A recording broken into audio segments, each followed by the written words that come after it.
what are the challenges of being like a Muslim in Korea? If there are like any special challenges, to be honest, Koreans are openly biased against Muslims. Even the church I used to go to, the preacher would say things like Islam가 엄청 무서운 종교야. Muslims are going to come and they're going to take over Korea, blah blah blah blah. You know, like Muslim is one of the fastest growing. I think it's the fastest growing religion. I don't know about your experience, but how was it? Actually, here's the thing. Korea doesn't know much about Islam, and their only source of information about Islam is media, and what they get from media is usually terrible things, terrorism. Actually, Muslims themselves suffer from, but they don't say that the part that actually suffer terrorism the most are actually Muslims, other Muslims.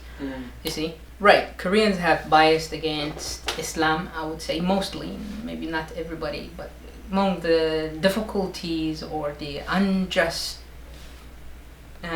treatment. Yeah. Against Muslims in Korea. In Korea. You have, for example, the refugee issues. One of the most recent ones, the refugee issues.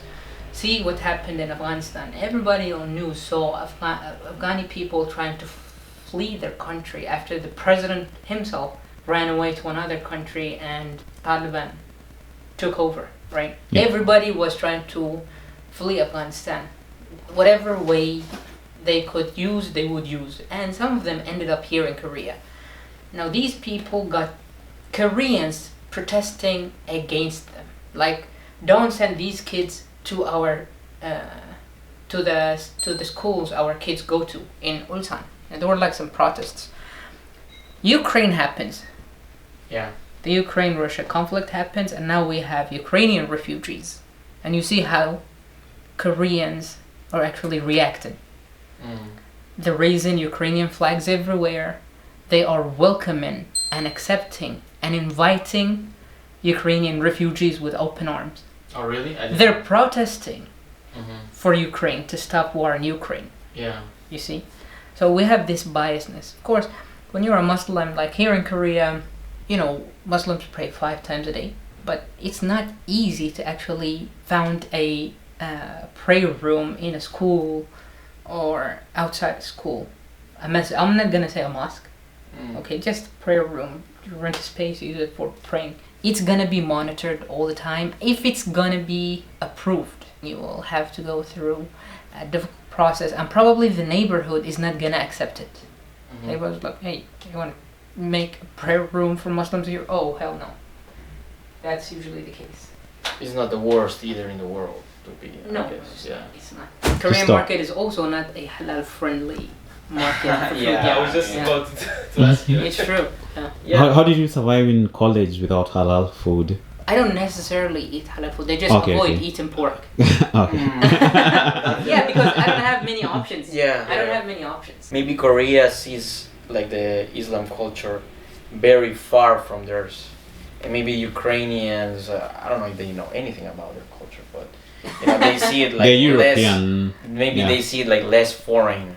And maybe that's why, but I'm not sure. Like they are biased, totally. So I don't know. I agree with Marcelo because you know, I'm dating a Korean, and she talks about. Firstly, I think what Koreans see on the media is mostly what America consume. Like, portrays.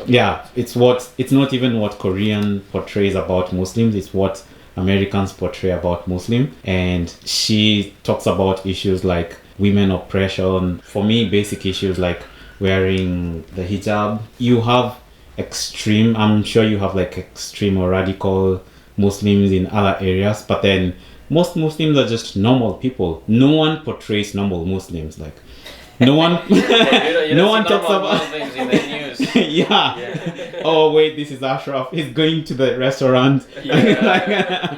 No one portrays. I think recently representation. There was a case from refugees from, what was this country? The country that just flipped over and the Taliban took over Afghanistan. And they received some refugees here in Korea, right? I think like 100 or 100 or 200, and they are in Ulsan. And there have been some friction between the community there, the Korean community. Yeah, they were like, why are you placing them here? Why are you sending them, their kids to the schools our kids go to? Yeah. Like they won't even allow the Afghani kids go to the same school Koreans go to. Yeah. You see? But you know, I found that like I would like to know how much like more about how are they doing it, because are they teaching them in English or are they teaching the same? I mean, because they're mixed, right? Like they are with Koreans and I think there were like a few proposals to open like separate classes for them, but you know. you cannot just put them in a Korean Yeah, room you- and expect they will understand. No. Yeah. I mean, they will have Because, different education. There were like a Yeah. few proposals actually, Yeah. but then the idea of going to the same school is what riled up parents. I think they weren't even asked even. I think that's also like a big thing. Like, you know, the fact that they were not told, maybe it surprised them as well. I think it was.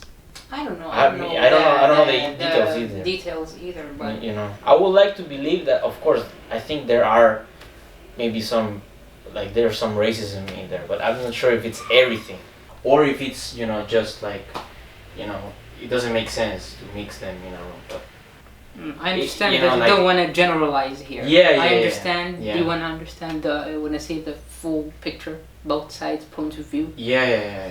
Yeah, but still, eventually, what you would see is parents going out in the street demonstrating against kids. Mm-hmm. Like, why are these kids going to the same school Yeah. our kids go to?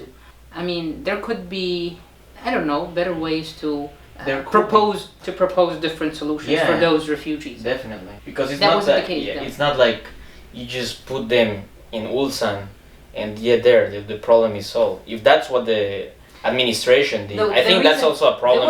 There was a reason they were placed there. I think it's because they wanted to include them in the workforce or something in Ulsan. Like, we have so many. factories There's or like a something. factory in the. Yeah, so they wanted to, you know, even Afghani people. I don't think they wanted to just Was it depend on the Hyundai? country. Was it Hyundai or something? Hyundai. Yeah, Like, I think they built hired ships. them for But work. anyway, so it's a basic right for kids to learn anyway. I mean, government should propose something because I think Yeah.